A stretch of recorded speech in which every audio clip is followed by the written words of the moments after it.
Organized retail crime cost Gastonia businesses more than $400,000 last year. Now, federal, state, and local authorities are teaming up to lay the hammer down on those involved. Here's how the operation will trickle down to you as the honest consumer. It is becoming more sophisticated. An organized retail crime ring is oftentimes comprised of a group of thieves who steal from stores like Walmart, CVS, and Walgreens. They sell the products to another person called a booster, who then sells those products online.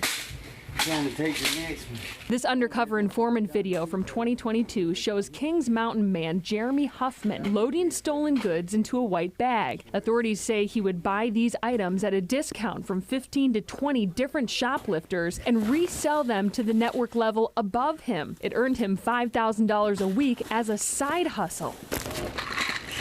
When his place was raided, investigators recovered more than $165,000 worth of stolen goods. Retailers have been forced to keep their products under lock and key, and when that has failed, they have been forced or compelled to close their doors. In Gastonia, police departments, the FBI, DA, and Homeland Security have teamed up to lay down the law. Maybe it's a $200 theft here in Gastonia, but over in Mecklenburg County, it's $800 or $1,300.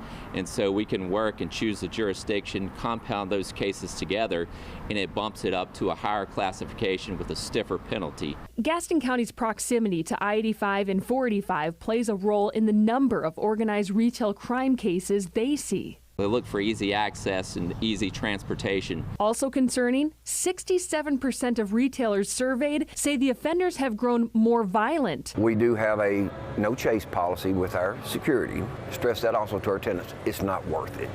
Stephen Stout, general manager at Eastridge Mall, says this type of theft impacted one of their former tenants, Victoria's Secret. They would have somebody to occupy, salespeople coming in and talking, and then while another person is just basically taking merchandise. Ultimately, the innocent consumer online purchasing that item at a discount is contributing to the problem, which only ends up costing everyday customers as retailers are forced to increase their prices. It's a problem. It's not unique to Eastridge Mall, to the Charlotte area. It's all over the country. And the solution is what we just have to keep working on.